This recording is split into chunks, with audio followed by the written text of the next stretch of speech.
ಯಾವಾಗ ಸರ್ಕಾರದಲ್ಲಿ ಅಸ್ಥಿರತೆ ಅನ್ನೋ ಸೂಚನೆಗಳು ಸಿಗುತ್ತೋ ಅಥವಾ ಯಾವಾಗ ಹೊಂದಾಣಿಕೆಯ ಕೊರತೆ ಅನ್ನೋದು ಕಾಣೋಕೆ ಸಿಗುತ್ತೋ ಸಹಜವಾಗಿ ವಿರೋಧ ಪಕ್ಷದಲ್ಲಿ ಕೂತವರು ತಮಗೇನಾದರೂ ಈ ಸಂದರ್ಭದ ಲಾಭ ಸಿಗೋ ಸಾಧ್ಯತೆ ಇದೆಯಾ ಅನ್ನೋ ಲೆಕ್ಕಾಚಾರ ಪ್ರಾರಂಭ ಮಾಡ್ತಾರೆ. ಹಿಂದಿನ ಇತಿಹಾಸದಲ್ಲಿ ಅನೇಕ ಇಂಥ ಪ್ರಹಸನಗಳನ್ನು ನೋಡ್ಬಿಟ್ಟಿದ್ದೀವಿ. ನಮ್ಮ ರಾಜ್ಯದಲ್ಲಿ ಮಾತ್ರವಲ್ಲ, ನೆರೆಹೊರೆಯ ರಾಜ್ಯಗಳಲ್ಲೂ ಕೂಡ. ಈಗ ರಾಜ್ಯದಲ್ಲಿ ಮುಖ್ಯಮಂತ್ರಿ ಹಾಗೆ ಉಪಮುಖ್ಯಮಂತ್ರಿಗಳ ನಡುವೆ ಈ ಕುರ್ಚಿಗಾಗಿ ಕದನ ನಡೀತಿದೆಯೇ ಅನ್ನೋ ಅನುಮಾನ. ಈ ಕದನ ಹಿಂಗೆ ಮುಂದುವರೆದ್ರೆ ಬಣ ರಾಜಕೀಯ ಕಾಂಗ್ರೆಸ್ನೊಳಗೆ ಮತ್ತಷ್ಟು ಬಿರುಸಾಗೋ ಸಾಧ್ಯತೆ ಇದೆ ಅನ್ನೋ ಲೆಕ್ಕಾಚಾರದ ನಡುವೆ ಮತ್ತೊಮ್ಮೆ ರಾಜ್ಯದಲ್ಲಿ ಆಪರೇಷನ್ ಕಮಲದ ಸದ್ದು ಕೇಳೋಕೆ ಬರ್ತಾ ಇದೆ. ಅತಿ ಶೀಘ್ರದಲ್ಲೇನೆ ಕಾಂಗ್ರೆಸ್ನಿಂದ ಬರೋಬ್ಬರಿ 55 ಶಾಸಕರನ್ನ ಬಿಜೆಪಿ ಸೆಳೆಯಲಿದೆ ಅನ್ನೋ ಗುಸುಗುಸು ರಾಜಕೀಯ ಪಡಸಾಲೆಯಲ್ಲಿ ಚರ್ಚೆಗೊಳಪಡ್ತಾ ಇದೆ.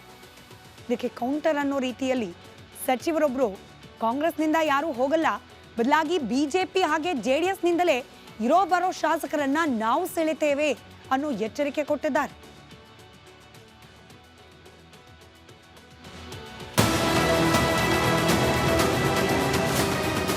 ಪ್ರಯತ್ನ ಮಾಡ್ತಾ ಇದ್ದಾರೆ. ಈಗ ನೋಡ್ತಿದ್ದೀರಿ, ಇಡಿ ದಾಳಿ, ಸಿಬಿಐ ದಾಳಿ, 55 ಶಾಸಕರನ್ನ ಪಟ್ಟಿ ಮಾಡ್ಯಾರ. ಎಲ್ಲ ಶಾಸಕರಿಗೂ ಭಯ ಇದೆ.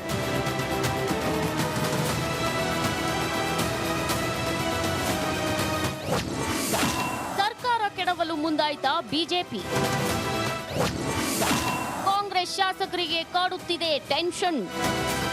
ರಾಜ್ಯದಲ್ಲಿ ಮತ್ತೆ ಆಪರೇಷನ್ ಕಮಲ ಶುರುವಾಗಿದೆಯಂತೆ. ಬಿಜೆಪಿ ನಾಯಕರು ಒಬ್ರಲ್ಲ ಇಬ್ರಲ್ಲ ಬರೋಬ್ಬರಿ 55 ಶಾಸಕರಿಗೆ ಗಾಳ ಹಾಕಿದ್ದಾರಂತೆ. ಹೀಗಂತ ವಿಜಯಾನಂದ ಕಾಶಪ್ಪನವರ್ ಸಿಡಿಸಿರೋ ಬಾಂಬ್ ಇವತ್ತು ರಾಜ್ಯಾದ್ಯಂತ ಪಸರಿಸಿದೆ. ನಿನ್ನೆ ಕಾಶಪ್ಪನವರ್ ಏನ್ ಹೇಳಿದ್ರೋ ಥೇಟ್ ಅಂಥದ್ದೇ ಹೇಳಿಕೆ ನೀಡಿದ್ದಾರೆ. ಕಾಂಗ್ರೆಸ್ ಅಲ್ಲಿ ಯಾರೂ ಕೂಡ ಬಿಟ್ಟು ಹೋಗುವುದಿಲ್ಲ. ಇಡಿ ದಾಳಿಯವರು ಅವರು ನಿರಂತರವಾಗಿ ಮಾಡ್ತಾ ಇದ್ದಾರೆ. ಅದರ ಬಗ್ಗೆ ಅವರು ಎನ್ಕ್ವೈರಿ ಮಾಡೋದು ಅವ್ರ ಕರ್ತವ್ಯ. ಮಾಡುವಾಗ ಎಲ್ರದ್ದು ಮಾಡಲಿ ಅಂತೀನಿ ನಾನು. ಕಾಂಗ್ರೆಸ್ ಸೇರುತ್ತಾರ ಜೆಸಿ ಮಾಧುಸ್ವಾಮಿ?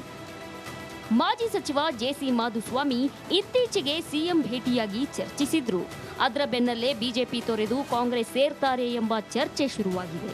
ಇದೀಗ ಬಿಜೆಪಿ ಶಾಸಕ ಸುರೇಶ್ ಗೌಡ ನಾವ್ಯಾರನ್ನೂ ತಡೆಯಲ್ಲ ಅಂತಿದ್ದಾರೆ. ಇವತ್ತಿನ ಕಾಲದಲ್ಲಿ ಯಾರು ಬಸ್ ಹಚ್ಚಿ ತಿನ್ನು ತಟ್ಟಲಿಟ್ಟು ಅಧಿಕಾರ ಕೊಡಲ್ಲ. ಅವ್ರು ಹೇಳಿದ್ದಾರೆ ಎಲೆಕ್ಷನ್ ನಿಲ್ತೀನಿ ಅಂತ ಹೇಳಿದ್ದಾರೆ. ಮಾಧುಸ್ವಾಮಿಯವರು ನೆಕ್ಸ್ಟ್ ನಾನು ಎಲೆಕ್ಷನ್ ನಿಲ್ತೀನಿ ಅಂತ ಹೇಳಿದರೆ ಅವ್ರ ನಿರ್ಧಾರ ಅದು. ಪ್ರಜಾಪ್ರಭುತ್ವದಲ್ಲಿ ನಾವು ಯಾರನ್ನು ಒತ್ತಡ ಮಾಡಂಗಿಲ್ಲ. ಕಾಂಗ್ರೆಸ್ನಿಂದ ರಿವರ್ಸ್ ಆಪರೇಷನ್ ಎಚ್ಚರಿಕೆ. ಕಾಂಗ್ರೆಸ್ ಶಾಸಕರು ಆಪರೇಷನ್ ಭಯ ಇದೆ ಅಂತಿದ್ರೆ ಎಂಬಿ ಪಾಟೀಲ್ ವರಸೆಯೇ ಬೇರೆ ತರ ಇದೆ. ನಾವೇ ಬಿಜೆಪಿ ಜೆಡಿಎಸ್ ಶಾಸಕರನ್ನ ಸೆಳೆಯುತ್ತೇವೆ ಅಂತಿದ್ದಾರೆ. ಅದು ಆಪರೇಷನ್ ಕಮಲ ಅಸಾಧ್ಯದ ಮಾತು. ಅಷ್ಟೇ ಅಲ್ಲ, ಬಿಜೆಪಿನ ಹಿಂದೆನೂ ಹೇಳಿದ್ದೀನಿ, ಬಿಜೆಪಿಯ ಮತ್ತು JDSನ ಬಹಳಷ್ಟು ಶಾಸಕರು ಕಾಂಗ್ರೆಸ್ ಕದ ಬಡಿತಾ ಇದ್ದಾರೆ. 10-15 ಜನ ನಮ್ಮ ಕಡೆ ಬರ್ತಾ ಇದ್ದಾರೆ. ಇಂಥದ್ರಾಗ ಆಪರೇಷನ್ ಕಮಲ ಮಾತಾಡ್ತಾ ಇದ್ದೀರಿ ನೀವು. 55 ಶಾಸಕರನ್ನ ಸೆಳೆಯೋದು ಎಂದಿಗೂ ಆಗದ ಕೆಲಸ. ಅಷ್ಟೊಂದು ಜನರನ್ನ ಕರೆತಂದು ಯಾವ ಸ್ಥಾನಮಾನ ಕೊಡ್ತಾರೆ, ಹೇಗೆ ಗೆಲ್ಲಿಸಿಕೊಂಡು ಬರ್ತಾರೆ ಅನ್ನೋ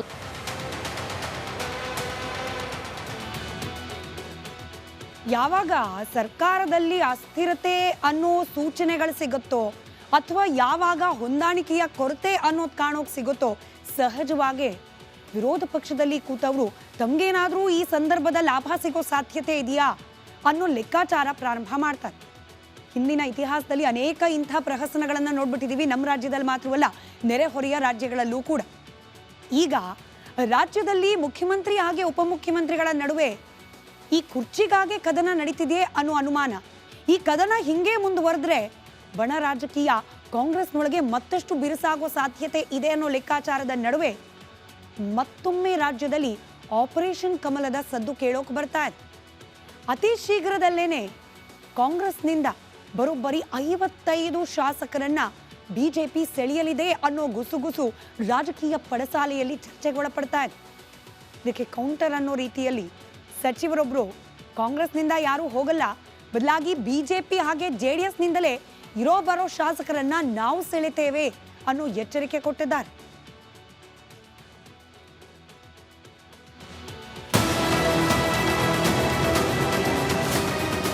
ಪ್ರಯತ್ನ ಮಾಡ್ತಾ ಇದ್ದಾರೆ.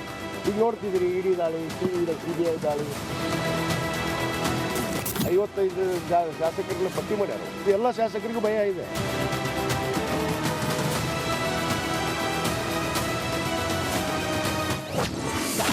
ಸರ್ಕಾರ ಕೆಡವಲು ಮುಂದಾಯ್ತಾ ಬಿಜೆಪಿ?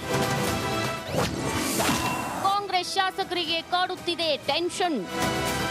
ರಾಜ್ಯದಲ್ಲಿ ಮತ್ತೆ ಆಪರೇಷನ್ ಕಮಲ ಶುರುವಾಗಿದೆಯಂತೆ. ಬಿಜೆಪಿ ನಾಯಕರು ಒಬ್ರಲ್ಲ ಇಬ್ರಲ್ಲ ಬರೋಬ್ಬರಿ 55 ಶಾಸಕರಿಗೆ ಗಾಳ ಹಾಕಿದ್ದಾರಂತೆ. ಹೀಗಂತ ವಿಜಯಾನಂದ ಕಾಶಪ್ಪನವರ್ ಸಿಡಿಸಿರೋ ಬಾಂಬ್ ಇವತ್ತು ರಾಜ್ಯಾದ್ಯಂತ ಪಸರಿಸಿದೆ. ನಿನ್ನೆ ಕಾಶಪ್ಪನವರ್ ಏನ್ ಹೇಳಿದ್ರೋ ಥೇಟ್ ಅಂಥದ್ದೇ ಹೇಳಿಕೆ ನೀಡಿದ್ದಾರೆ. ಕಾಂಗ್ರೆಸ್ ಅಲ್ಲಿ ಯಾರು ಕೂಡ ಬಿಟ್ಟು ಹೋಗುವುದಿಲ್ಲ. ಇಡಿ ದಾಳಿಯವರು ಅವರು ನಿರಂತರವಾಗಿ ಮಾಡ್ತಾ ಇದ್ದಾರೆ. ಅದರ ಬಗ್ಗೆ ನಾನು ಅವರು ಎನ್ಕ್ವೈರಿ ಮಾಡೋದು ಅವ್ರ ಕರ್ತವ್ಯ. ಮಾಡುವಾಗ ಎಲ್ರದ್ದು ಮಾಡಲಿ ಅಂತೀನಿ ನಾನು. ಕಾಂಗ್ರೆಸ್ ಸೇರುತ್ತಾರ ಜೆಸಿ ಮಾಧುಸ್ವಾಮಿ? ಮಾಜಿ ಸಚಿವ ಜೆಸಿ ಮಾಧುಸ್ವಾಮಿ ಇತ್ತೀಚೆಗೆ ಸಿಎಂ ಭೇಟಿಯಾಗಿ ಚರ್ಚಿಸಿದ್ರು. ಅದರ ಬೆನ್ನಲ್ಲೇ ಬಿಜೆಪಿ ತೊರೆದು ಕಾಂಗ್ರೆಸ್ ಸೇರ್ತಾರೆ ಎಂಬ ಚರ್ಚೆ ಶುರುವಾಗಿದೆ. ಇದೀಗ ಬಿಜೆಪಿ ಶಾಸಕ ಸುರೇಶ್ ಗೌಡ ನಾವ್ಯಾರನ್ನೂ ತಡೆಯಲ್ಲ ಅಂತಿದ್ದಾರೆ. ಇವತ್ತಿನ ಕಾಲದಲ್ಲಿ ಯಾರು ಬಸ್ ಹಚ್ಚಿ ತಿನ್ನು ತಟ್ಟಲಿಟ್ಟು ಅಧಿಕಾರ ಕೊಡಲ್ಲ. ಅವ್ರು ಹೇಳಿದ್ದಾರೆ ಎಲೆಕ್ಷನ್ ನಿಲ್ತೀನಿ ಅಂತ ಹೇಳಿದ್ದಾರೆ. ಮಾಧುಸ್ವಾಮಿಯವರು ನೆಕ್ಸ್ಟ್ ನಾನು ಎಲೆಕ್ಷನ್ ನಿಲ್ತೀನಿ ಅಂತ ಹೇಳಿದರೆ ಅವ್ರ ನಿರ್ಧಾರ ಅದು. ಪ್ರಜಾಪ್ರಭುತ್ವದಲ್ಲಿ ಯಾರನ್ನು ಒತ್ತಡ ಮಾಡಂಗಿಲ್ಲ.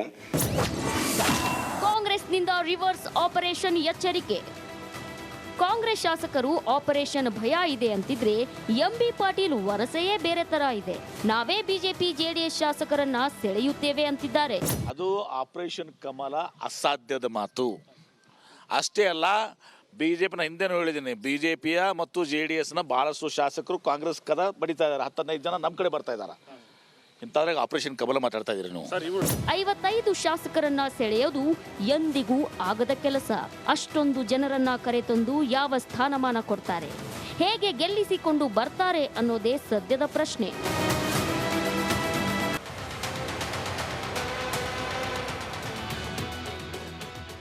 ಯಾವಾಗ ಸರ್ಕಾರದಲ್ಲಿ ಅಸ್ಥಿರತೆ ಅನ್ನೋ ಸೂಚನೆಗಳು ಸಿಗುತ್ತೋ ಅಥವಾ ಯಾವಾಗ ಹೊಂದಾಣಿಕೆಯ ಕೊರತೆ ಅನ್ನೋದು ಕಾಣೋಕೆ ಸಿಗುತ್ತೋ ಸಹಜವಾಗಿ ವಿರೋಧ ಪಕ್ಷದಲ್ಲಿ ಕೂತವರು ತಮಗೇನಾದರೂ ಈ ಸಂದರ್ಭದ ಲಾಭ ಸಿಗೋ ಸಾಧ್ಯತೆ ಇದೆಯಾ ಅನ್ನೋ ಲೆಕ್ಕಾಚಾರ ಪ್ರಾರಂಭ ಮಾಡ್ತಾರೆ. ಹಿಂದಿನ ಇತಿಹಾಸದಲ್ಲಿ ಅನೇಕ ಇಂಥ ಪ್ರಹಸನಗಳನ್ನು ನೋಡ್ಬಿಟ್ಟಿದ್ದೀವಿ. ನಮ್ಮ ರಾಜ್ಯದಲ್ಲಿ ಮಾತ್ರವಲ್ಲ, ನೆರೆಹೊರೆಯ ರಾಜ್ಯಗಳಲ್ಲೂ ಕೂಡ. ಈಗ ರಾಜ್ಯದಲ್ಲಿ ಮುಖ್ಯಮಂತ್ರಿ ಹಾಗೆ ಉಪಮುಖ್ಯಮಂತ್ರಿಗಳ ನಡುವೆ ಈ ಕುರ್ಚಿಗಾಗೆ ಕದನ ನಡೀತಿದೆಯೇ ಅನ್ನೋ ಅನುಮಾನ. ಈ ಕದನ ಹಿಂಗೆ ಮುಂದುವರೆದ್ರೆ ಬಣ ರಾಜಕೀಯ ಕಾಂಗ್ರೆಸ್ನೊಳಗೆ ಮತ್ತಷ್ಟು ಬಿರುಸಾಗೋ ಸಾಧ್ಯತೆ ಇದೆ ಅನ್ನೋ ಲೆಕ್ಕಾಚಾರದ ನಡುವೆ ಮತ್ತೊಮ್ಮೆ ರಾಜ್ಯದಲ್ಲಿ ಆಪರೇಷನ್ ಕಮಲದ ಸದ್ದು ಕೇಳೋಕೆ ಬರ್ತಾ ಇದೆ. ಅತಿ ಶೀಘ್ರದಲ್ಲೇನೆ ಕಾಂಗ್ರೆಸ್ನಿಂದ ಬರೋಬ್ಬರಿ 55 ಶಾಸಕರನ್ನ ಬಿಜೆಪಿ ಸೆಳೆಯಲಿದೆ ಅನ್ನೋ ಗುಸುಗುಸು ರಾಜಕೀಯ ಪಡಸಾಲೆಯಲ್ಲಿ ಚರ್ಚೆಗೊಳಪಡ್ತಾ ಇದೆ.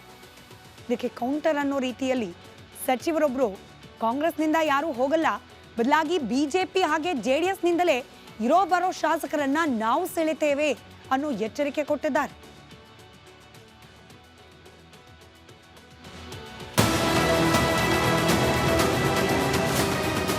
ಪ್ರಯತ್ನ ಮಾಡ್ತಾ ಇದ್ದಾರೆ. ಈಗ ನೋಡ್ತಿದ್ದೀರಿ ಇಡಿ ದಾಳಿ, CBI ದಾಳಿ, 55 ಶಾಸಕರನ್ನ ಪಟ್ಟಿ ಮಾಡ್ಯಾರ. ಎಲ್ಲ ಶಾಸಕರಿಗೂ ಭಯ ಇದೆ.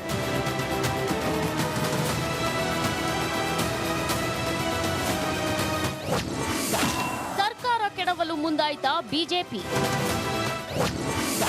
ಕಾಂಗ್ರೆಸ್ ಶಾಸಕರಿಗೆ ಕಾಡುತ್ತಿದೆ ಟೆನ್ಷನ್.